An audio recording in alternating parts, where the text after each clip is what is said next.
And we begin 13 News at 5 with breaking news tonight. In just the last few hours, we learned a suspect died after Metro police officers shot him while serving a warrant.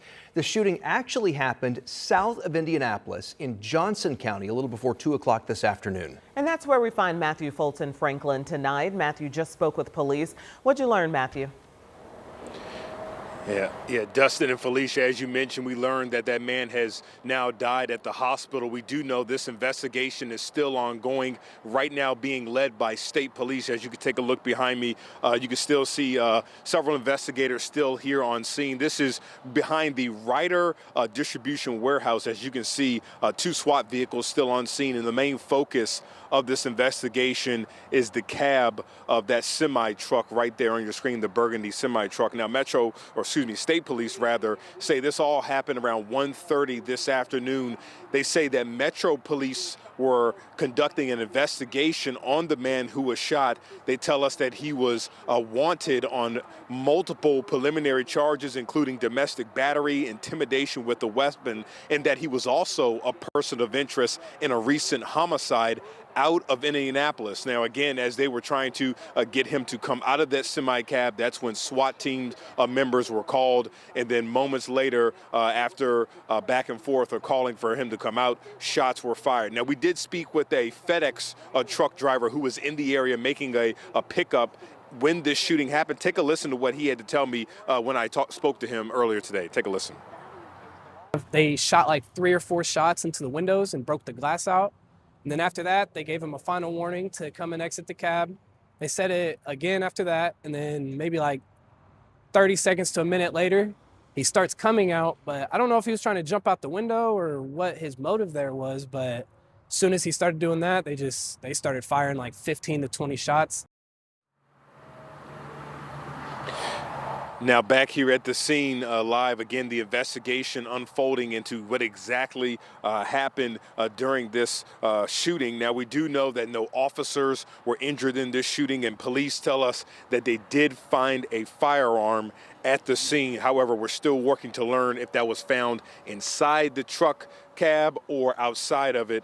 Chief Bailey also spoke this afternoon at a press conference. He's calling this incident, quote, a tragedy. So again, guys, as we continue to be out here, police still investigating. We're working to learn the name of the man who was killed, if he was a truck driver here locally or nationally. We still don't know that information yet, but of course, we'll keep working to learn more and pass that along to you as soon as we learn more. Yeah, trying to get more info there. Matthew Foltz, thank you so much.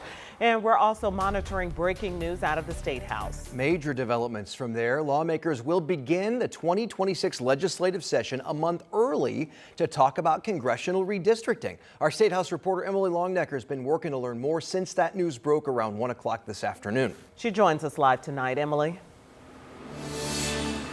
Hey, Dustin and Felicia. Well, technically, and this might be a little in the weeds, the 2026 legislative session, it started last Tuesday on Organization Day. And you'll remember on that day, that's when the House and Senate both voted not to reconvene, not to come back into this building until January 5th. That would have been long after the deadline had passed to have a special session to deal with redistricting. Now it looks like lawmakers in both chambers are going to deal with redistricting. They're going to take it up as part of the 2026 regular session, but instead of waiting until January 5th, they're starting next week. House Speaker Todd Huston made the announcement this afternoon in a statement which said in part, quote, all legislative business will be considered beginning next week, including redrawing the state's congressional map. Not long after Huston released his statement, Senate President Pro Tem Roderick Bray said the Senate would be back the next week on December 8th as part of the regular 2026 session. Bray's statement said the Senate would make a final decision the week of December 8th on the redistricting proposal sent from the House. Just last week, Senator Bray said he did not support redistricting. That position received a lot of pushback, including from the president and Governor Braun.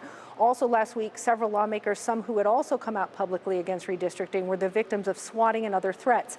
Democrats voiced their opposition to taking up redistricting over the next 2 weeks. Democratic Minority Leader Phil Giaquinta called it a waste of valuable time and resources and questioned being called back next week after voting just last week to not come back until January 5th.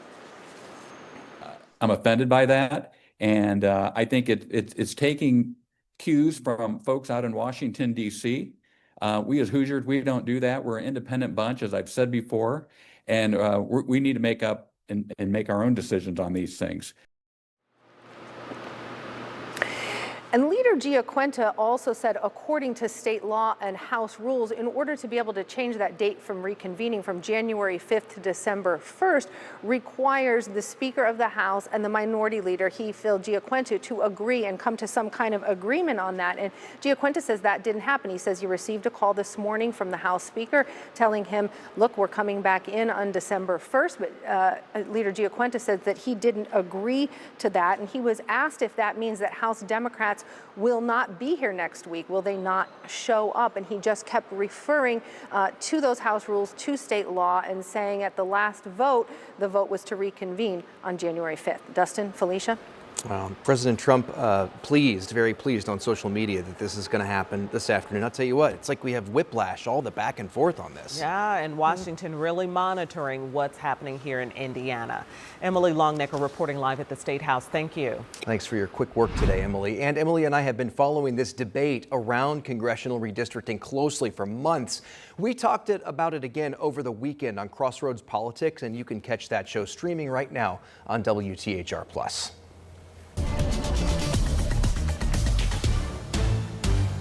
All right, now to another expert. We are getting ready for a weather impact alert day as we take a live look over downtown Indy. We want to prepare you for the impact of what will be a windy Wednesday. And that's not the only weather change which could impact our holiday plans. Angela, 'tis the season. 'Tis the season. We've got some cold air coming, some strong winds coming, and we don't want you to be caught off guard, which is the reason we've gone with that weather impact alert day for tomorrow. Because of those strong winds, wind gusts 40 to 50 miles per hour, they're strong enough to have an impact on travel. We'll get some snow showers around. At this point, we're not expecting any accumulating snow, but wind chills in the 20s. So be aware around those high-profile vehicles. Make sure you deflate or make sure they're tied down, those Christmas decorations that inflate. And we can't rule out the possibility of some power outages. Wind advisory for us locally. What's highlighted in pink and purple, these are winter weather advisories, winter storm warnings for lake effect snow.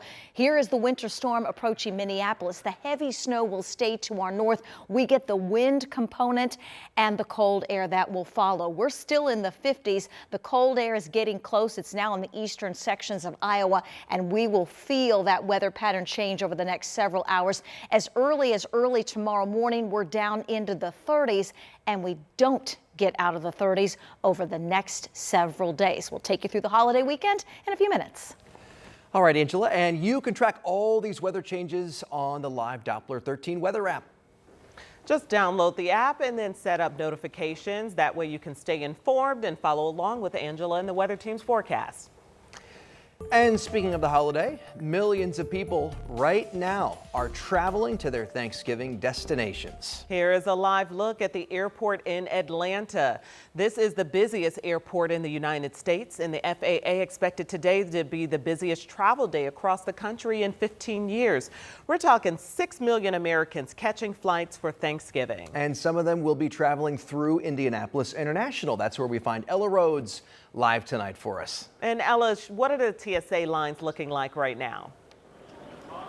Well, Dustin and Felicia, we are in the middle of that 4 to 6 p.m. wave where TSA sees a lot of people. Now, right now, it's not too bad, actually, which is great for travelers. I'll let you take a better look. You can see that the TSA pre-line is moving quite fast, which is nice. And then the regular security line isn't too backed up just yet, so that's also great for people traveling. But TSA does say to arrive at the airport at least 2 hours early, especially if your flight is in that busy 4 to 6 p.m. window. So while today is the day for the busiest holiday travel across the country, according to the FAA, the Indianapolis airport says tomorrow will actually be the busiest day for them here. So they expect to have around 30 to 40,000 people traveling in and out of here every day this week for Thanksgiving.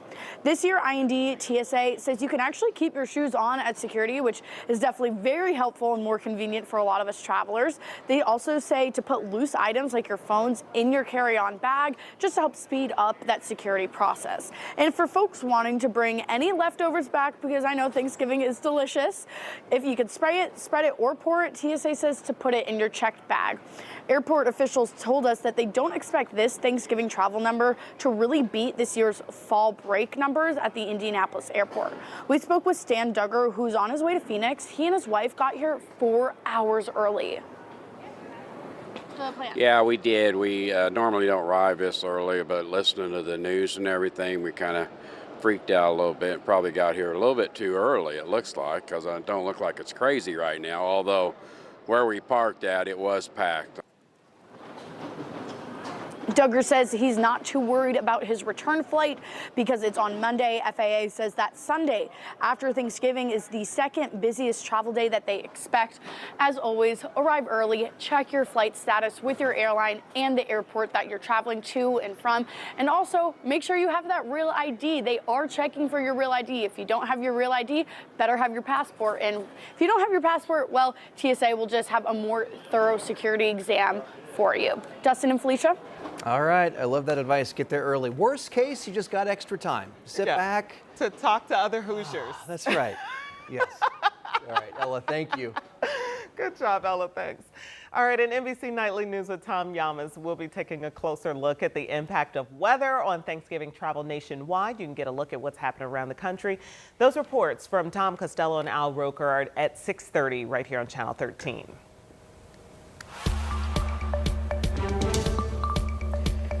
In the courtroom, 2 parents are facing felony charges after allegedly threatening and encouraging their child to beat up another child on a Greenwood school bus. Jenna Webster joins us now. And what do investigators say led to this situation? Yeah, I've been kind of looking through those probable cause reports, what kind of led to this charge. And they say it all stems from allegations of bullying against this child. So the Johnson County prosecutor says back on October 31st on Halloween, 27-year-old Donquarius Ridley and 25-year-old Raven Barner got onto a school bus. They followed their child on and began yelling at multiple students for allegedly bullying their son. A Greenwood police officer says he watched video footage from the bus in which Barner told a child she was going to beat him. 2 of the children, including the one she was threatening, began arguing back when Barner hit multiple students. Now, at the same time, Ridley is allegedly shown in this video throwing a child to the ground and allowing his son to hit him. In fact, they say he was encouraging him. Police say his son is shown shoving the boy's head into the seat while Ridley encourages him to continue that. Ridley also allegedly pushes the child hard enough to hit the side of the bus. The bus driver tells police she did not give the parents permission to board the bus. You're not allowed to board a bus unless the bus driver invites you to, and you certainly can't lay your hands on somebody else's child. They are presumed innocent unless they're proven guilty. It is something that we don't see very often, and we're glad of that.